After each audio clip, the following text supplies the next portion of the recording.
We keep talking about the solution to all of the problems regarding sports in Nigeria as one that needs to go back to the grassroots. Guys, that's where everything that you want to correct sports administration in Nigeria lies, the grassroots. The Super Falcons struggling at the moment. We need to go back to the grassroots. We need to go and discover more talent. Same thing in athletics, boxing, any sport you want to name it. There's an organization in the UK. It's called Team Nigeria UK. They're all about grassroots football development. They have a team. They believe they can put together a team for even the Golden Eaglets. We're being joined now live by the president, Team Nigeria UK, David Doherty. Good morning, David, and welcome to Sports This Morning.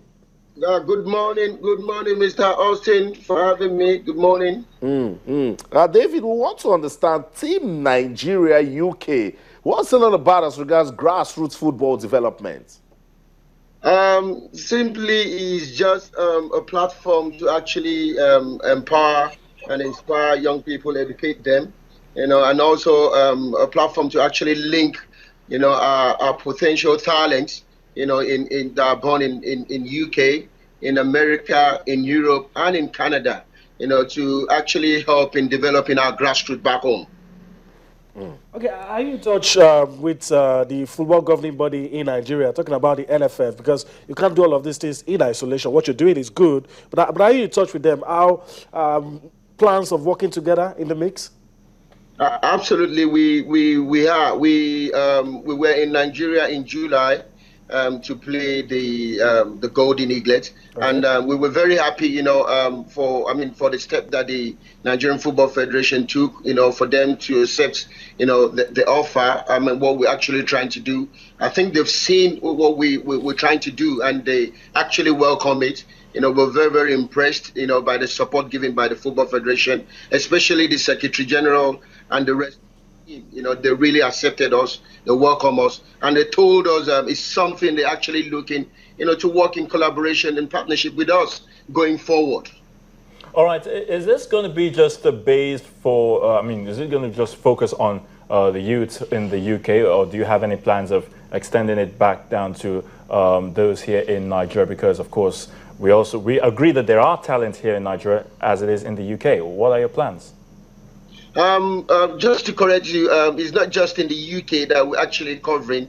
Like I said, we're extending our services to Europe, to Canada, and to America, and also to Nigeria. And that takes me back to what we're actually, working on now with some of our representatives and, loads of people that we're coming in partnership with to actually get this done. We wanted to do, the same version that we did in Abuja, in Lagos as well, so that we can have more, more young people involved in this, give young Nigerians that are back home, a platform, out from the grassroots, not just when they actually there, but we want to actually catch them young, probably at the age of 14. Talk to me about some of the Nigerian players, Super Eagles, ex-internationals that are supporting this program. At the moment, we've got a wonderful man, an ex-footballer, Sheyi Olofinjano, who has been highly involved, very supportive from day one. He's one of our ambassadors. We have Ade Akinbiyi, an ex-Nigerian player, played in Premiership and everything. He's part of the setting as well. We have Danny Uchechi. He's an ex-under-23 player as well for Nigeria, and he plays so many clubs here in the UK. And also we have Blessing Okagbare. What we're trying to do is we're not just focusing on football.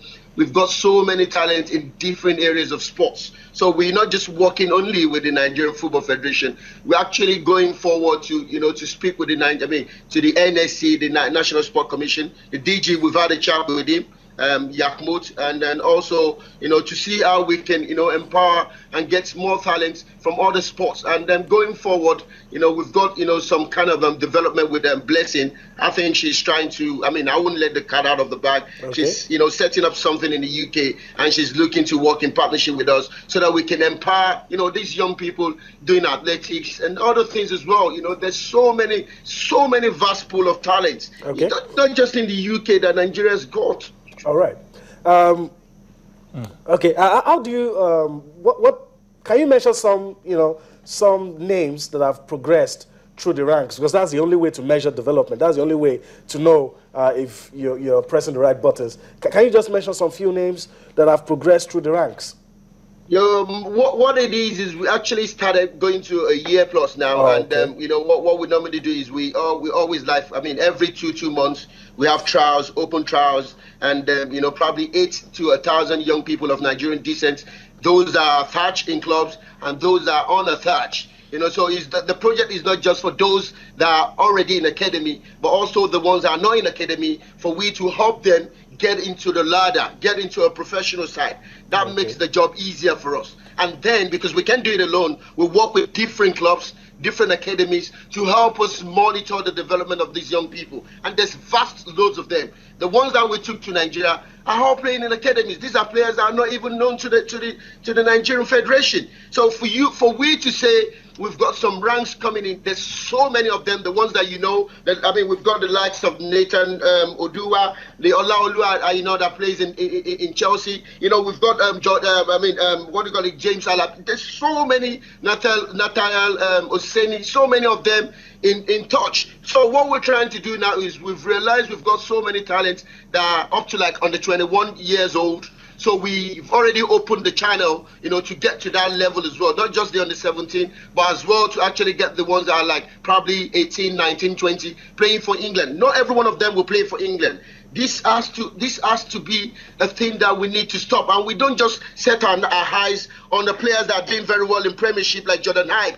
Jordan Ibe has been there. He's only 1 out of 1 million. We've got so many talents coming that Nigeria has not even heard of their names. So we need to take our eyes off Jordan Ibe. If he doesn't want to play for Nigeria, we have talents that can play for Nigeria, that can even do better than him. So we should look at the bigger picture going forward. All right, talk to me about the under 20, or should I say under 15s tournament that was held sometime last year. That's the Africa Cup of Nations UK. What was that experience like? Tell us more about that.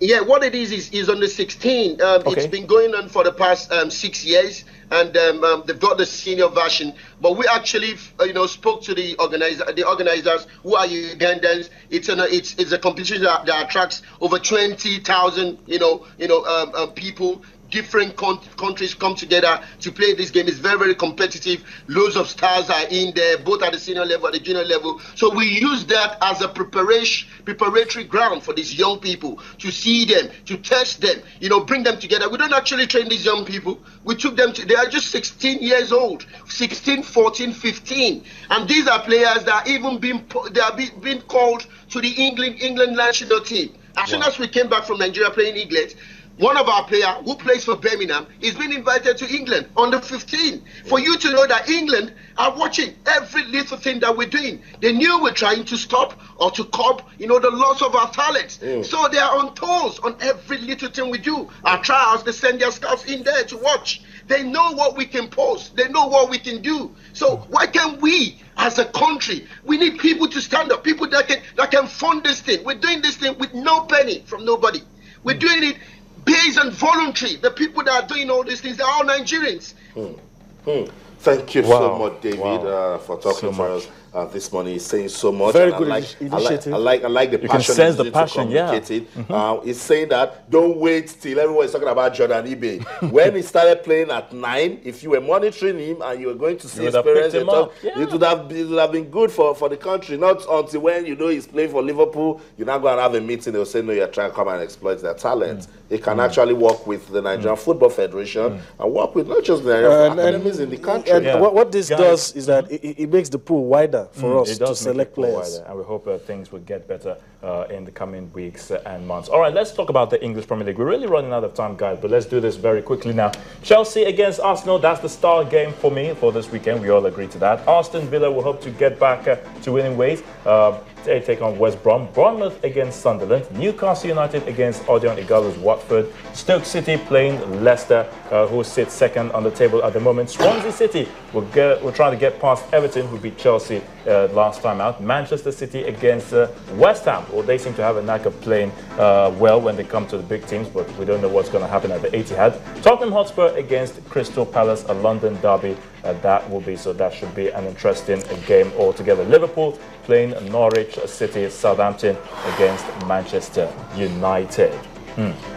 Interesting fixtures. How about the La Liga? I guess we can also talk about that. Yes, Real Madrid against Granada FC, Valencia, Real Betis, Real Sociedad, Espanyol, another big game there. Barcelona taking on Levante, and of course Villarreal, Athletic Bilbao. These are just some of the games that will be coming up this weekend. So I'm excited.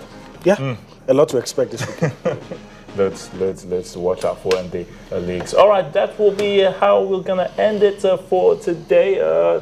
The weekend starts already for us. I mean, for those many of you who are watching us wherever you are around the world. But not to worry, we'll be here again, same time on the show on Monday to do it all over again. Thank you so much for watching again. I'm Ayotunde Balogun. Well, if you enjoyed this, let's do it again on Monday. Till then, bye-bye. I'm Yemi Adebayo. I'm Austin Okonakman saying, remember, you can keep talking to us on Twitter. We're channels_sports, and on Facebook, we're channels-sports. I'm super excited that it's going to be an action-packed weekend. So in everything you do, remember, let's keep talking sports. Bye for now.